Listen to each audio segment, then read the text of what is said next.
새벽을 깨우시고 말씀 앞으로 인도하신 주님께 감사드립니다.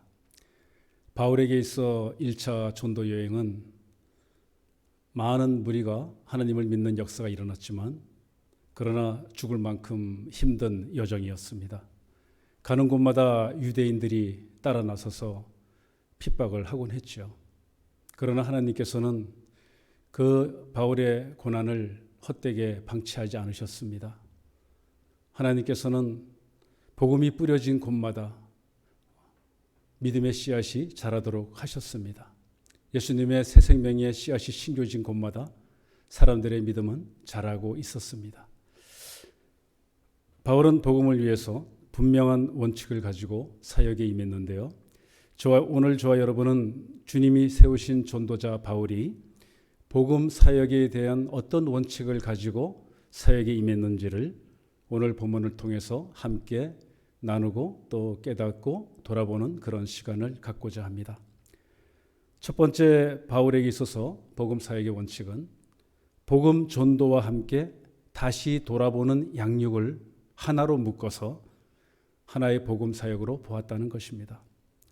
1절 상반에서 바울이 더베와 루스드라에도 이르매라고 했습니다. 바울이 더베와 루스드라에 이르렀다는 것은 이미 여러 군데를 거쳐 이곳에 왔다는 것을 의미합니다.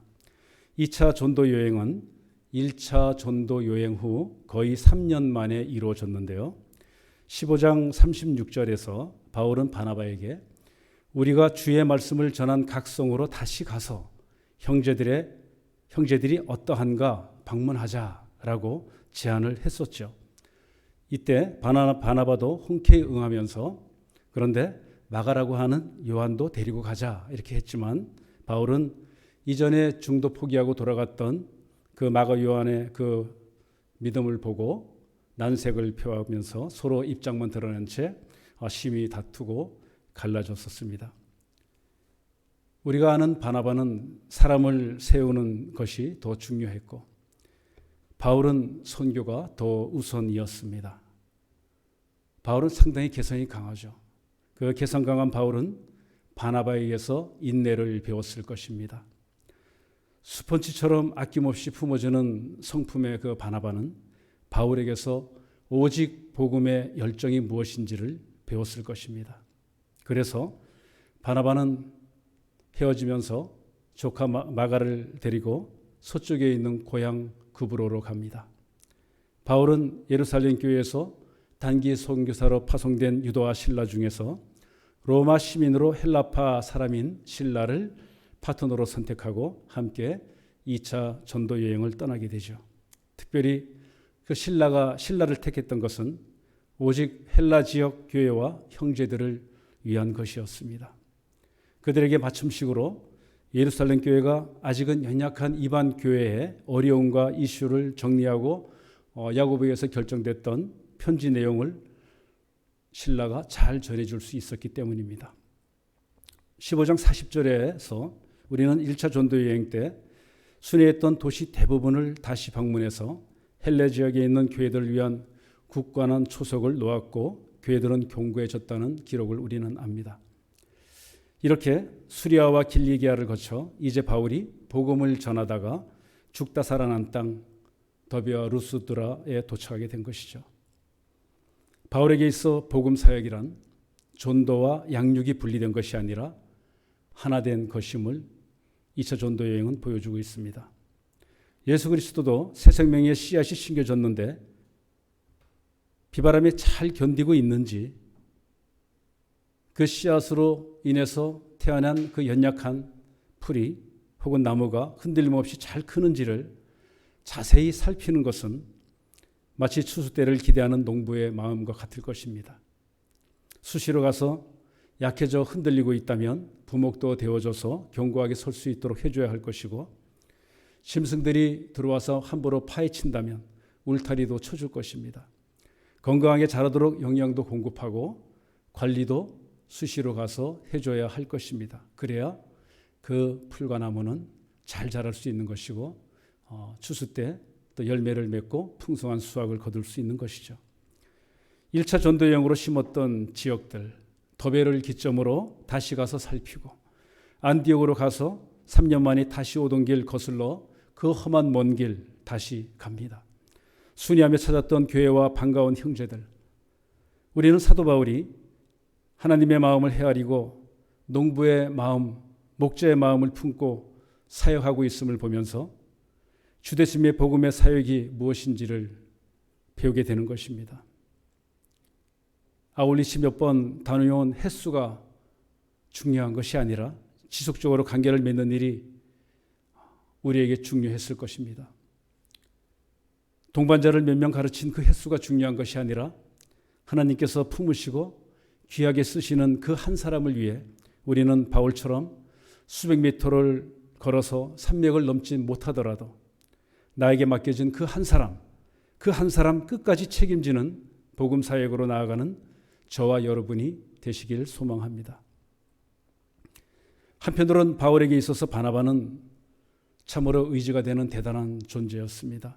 자신을 변호해주고 세워주고 선교 환경을 만들어주면서 함께 생사를 걸었던 동역자 바나바가 그 빠져나간 그 자리가 너무나 컸을 것입니다.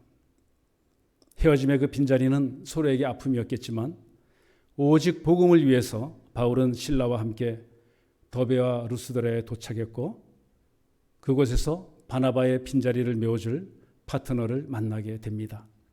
하나님은 바울의 원대한 복음 사역을 위해서 또 한 사람을 예비하셨는데 평생 동역자며 아들 같은 복음의 일꾼, 그는 믿음의 청년 디모데입니다. 1, 2절 함께 읽겠습니다.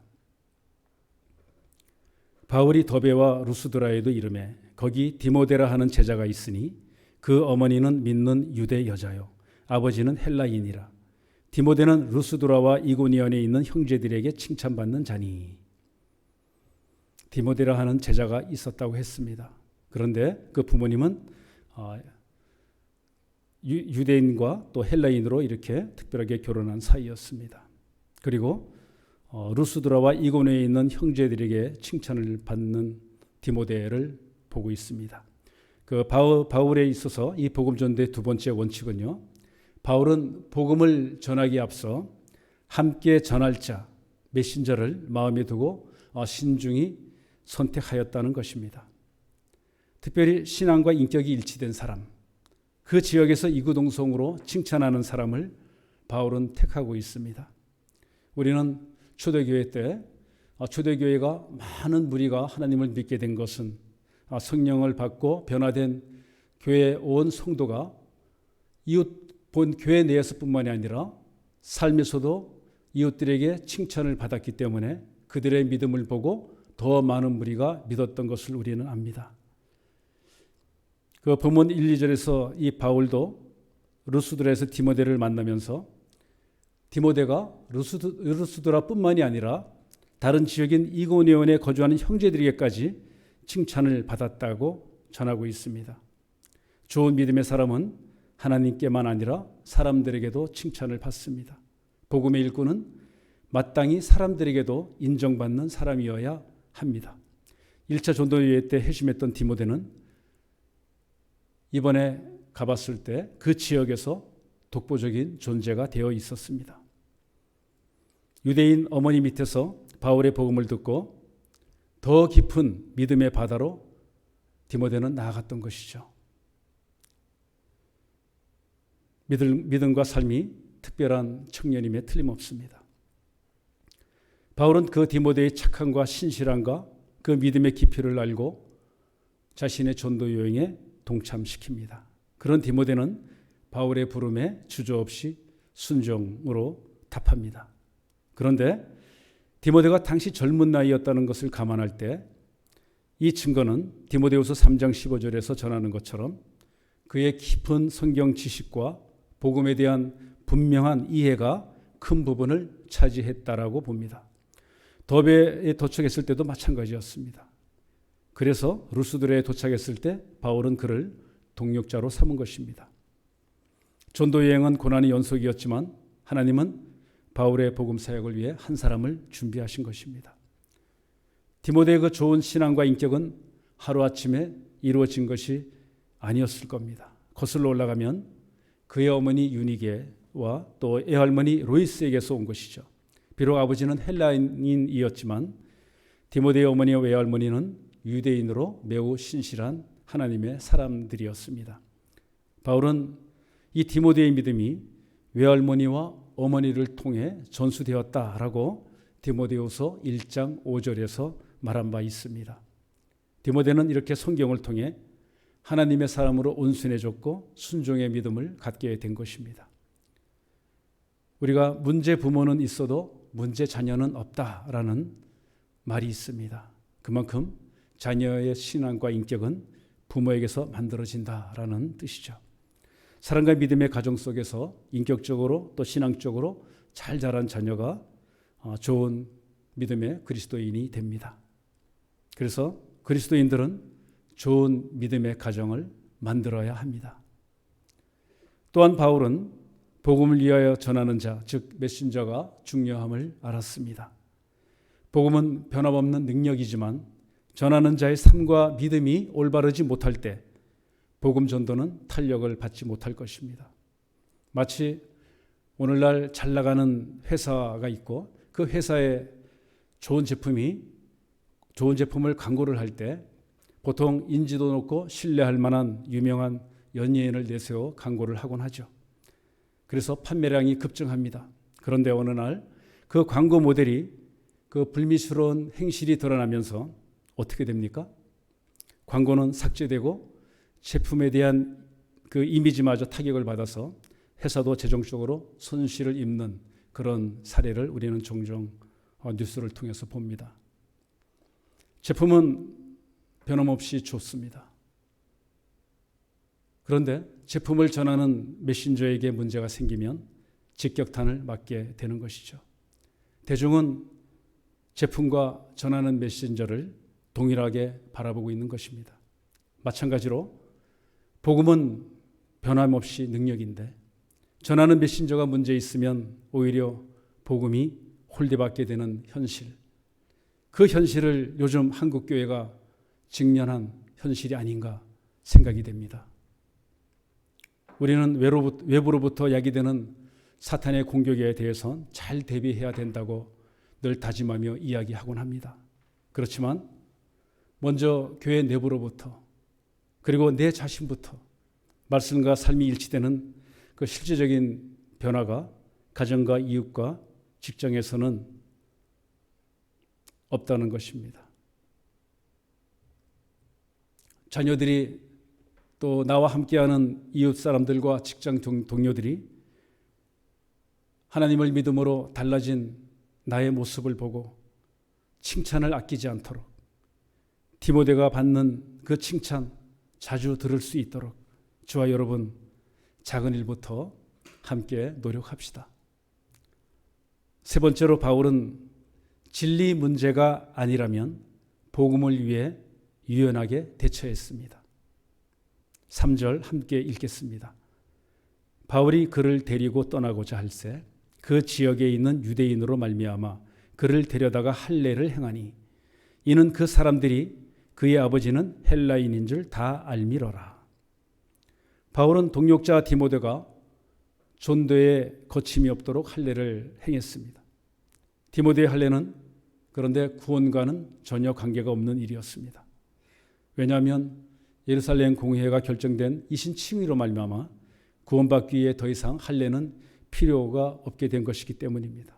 그럼에도 불구하고 바울은 함께 동역할 디모데에게 할례를 행했고 디모데는 그 할례에 응했습니다. 이미 공회의 결정도 이신칭의로 내려진 뒤고 2차 전도여행을 통해서 교회에 전달되고 있는 상황입니다.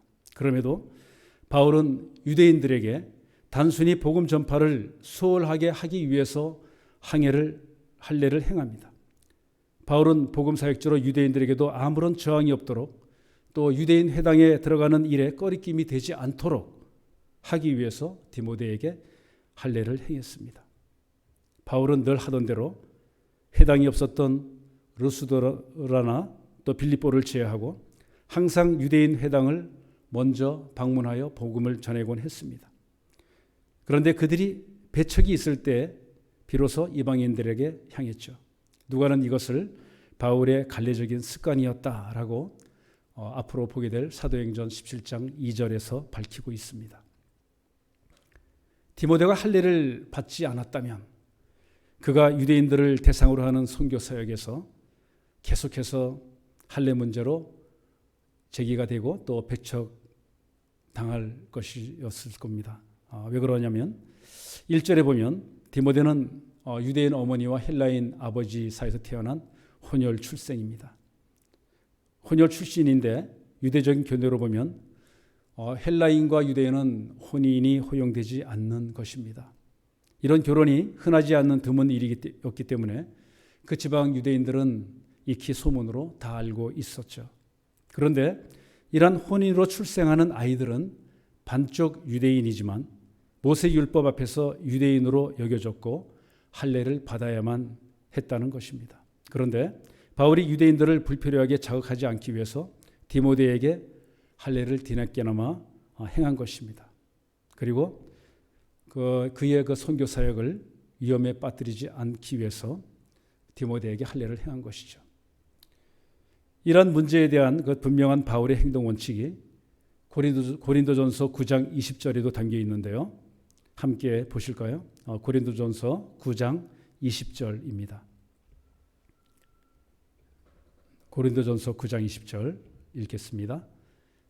유대인들에게는 내가 유대인과 같이 된 것은 유대인들을 얻고자 함이요 율법 아래 있는 자들에게는 내가 율법 아래 있지 아니하나 율법 아래 있는 자 같이 된 것은 율법 아래 있는 자들을 얻고자 함이요.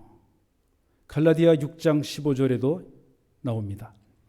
할례나 무할례가 아무것도 아니로되 오직 새로 지으심을 받는 것만이 중요하니라. 그렇습니다. 바울이 복음에 대한 분명한 원칙을 가지고 임하였다라는 또 다른 사례 하나 보시겠습니다. 갈라디아 2장 3절에서 5절인데요. 갈라디아 2장 3절에서 5절 찾으셨으면 함께 읽겠습니다. 그러나 나와 함께 있는 헬라인 디도까지도 억지로 할례를 받게 하지 아니하였으니 이는 가만히 들어온 거짓 형제들 때문이라. 그들이 가만히 들어온 것은 그리스도 예수 안에서 우리가 가진 자유를 엿보고 우리를 종으로 삼고자 함이로되 그들에게 우리가 한시도 복종하지 아니하였으니 이는 복음의 진리가 항상 너희 가운데 있게 하려 함이라. 동역자 디도는 비유대인 출신으로서 사도 바울이 최초로 뽑은 동역자입니다. 그 비유대 출신인 동역자 디도에게는 할례를 허용하지 않았습니다. 바울이 아들 삼았던 동역자 두 사람, 이 디모데와 이 디도의 처한 상황이 각자 다릅니다.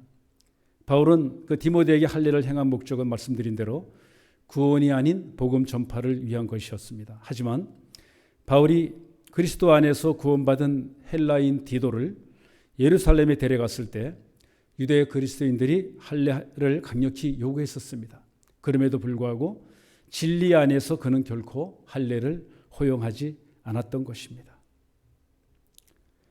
마지막 4절에서 5절 함께 보시겠습니다. 여러 성으로 다녀갈 때 예루살렘에 있는 사도와 장로들이 작정한 규례를 그들에게 주어 지키게 하니 이에 여러 교회가 믿음이 굳건해지고 수가 날마다 늘어가니라. 네, 마지막 4절 5절에서는 이후 계속 여러 성으로 다니는 이야기들이 나옵니다. 그리고 이제 사도와 장로들이 작정한 규례를 그들에게 전합니다. 그래서 여러 교회가 믿음이 더 굳건해지면서 믿는 자의 수가 날마다 늘어가게 됩니다. 그 결의대로 그 결정된 그 내용을 전할 때 예수 그리스도로 말미암아 구원받고 성령 받은 이방인들에게 이제는 더 이상 유대인의 전통을 강요하지 말라는 의미에서 그 내용들이 전달되었습니다. 그리고 율법의 규례나 할례를 강요하지 더 이상 강요하지 말라는 것이었고 이방인 중에도 하나님께 돌아오는 자들을 더 이상은 괴롭히지 말라는 그런 내용이었습니다. 바로 한순간이라도 유대인들의 압력에 굴복하지 않고 예루살렘의 공의의 그 의결대로 자신이 전해가주는 복음 사역의 원칙을 굳게 지키면서 진리 안에서 타협 없는 복음을 전했습니다. 우리도 바울처럼 복음을 전하는 데 있어서 바울이 전했던 것처럼 분명한 원칙을 가지고 임해야겠습니다. 진리 문제가 아니라면 복음을 더 수월하게 전하기 위해서 도움이 될 수 있다면 유연하게 대처해야 함을 봅니다. 진리가 아닌 것으로 지나치게 엄격할 필요가 없다는 사실입니다. 바울의 원칙과 이를 순종한 그 디모데의 모습을 보면서 우리는 복음을 위해서 어떤 개인적인 희생을 기꺼이 감당해야 할 것인지를 돌아보게 됩니다. 또한 하나님의 말씀인 진리 문제에 관해서는 굴복하지 않고 굳게 지키는 가운데 복음을 전해야 할 것입니다. 디모데가 가세하면서 믿는 자들의 수가 더욱 많아졌습니다. 이번 2차 전도 여행의 목적에 그 새롭게 추가된 그 한 가지가 바로 그 공회가 결정한 공적인 규례를 알리는 것이었었죠. 그 공적 결정은 힘을 발휘했습니다. 그리고 확고한 그 복음의 진리 위에서 교회는 더욱 탄탄하게 자리를 잡게 되었습니다. 그리고 전도 여행을 통해서 교회는 더욱 믿음이 굳건해지고 건강하게 성장하게 됩니다. 동역자로 선택된 그 열정적인 청년 디모데는 이후에 바울의 사역에서 결정적인 몫을 담당하게 되죠. 바울은 그 선교 활동에서 생긴 신성교회들, 데살로니가 교회, 또 고린도 교회, 빌립보 교회를 방문하는데 디모데를 자주 파송했었습니다. 그리고 에베소 교회 최초의 감독자로 세워지게 됩니다. 디모데는 바울의 그 마지막 예루살렘 여정에도 함께 했고요. 여러 공동 서신서에 그 발신인으로도 등장하게 됩니다. 결국 디모데는 그 바울의 아들로 일생 귀한 동역자가 되었던 것이죠. 디모데의 존재는 바울에게 대단히 큰 위로였고 하나님께서 주시는 축복이었습니다. 디모데 역시 바나바와 같이 좋은 사람이었고 칭찬을 받았던 사람으로 아버지 같은 바울과의 그 만남은 축복이었던 것이죠. 복음 사역에서 전도와 양육은 떨어질 수 없는 하나임을 바울을 통해서 오늘 깨닫게 됩니다. 또한 우리는 복음을 전할 때 우리는 그 전하는 메신저가 왜 중요한지를 또한 깨닫게 됩니다. 그리고 바울처럼 진리 안에서 타협 없는 복음을 전하고 바울처럼 진리 문제가 아니면 복음 사역을 위해 유연하게 대처하는 모습도 배웠습니다. 또한 다른 사람과의 관계를 통해서 하나님의 관계를 깨닫게 하시고 또 돌아보게 하심을 봅니다. 그리고 이 모든 것은 오직 주되심의 복음을 향해 있음을 깨닫게 하십니다. 결국 바울과 디모데는 주되심의 복음 사역에 귀하게 쓰임받게 됩니다. 오늘 함께 나누고 깨달은 바울의 복음 사역에 임하는 자세와 또 디모데의 순종과 협력이 사도행전적 교회를 지향하는 주와 그리스도 교회에 속한 저와 여러분에게 귀한 도전이 되기를 소망합니다. 기도하겠습니다. 아버지 하나님, 우리가 디모데처럼 준비된 파트너가 되기를 소망합니다. 바울이 실천한 복음 사역의 원칙이 오늘 우리가 본받고 담아야 할 원칙이 되게 하여 주시옵소서. 예수님의 이름으로 기도합니다. 아멘.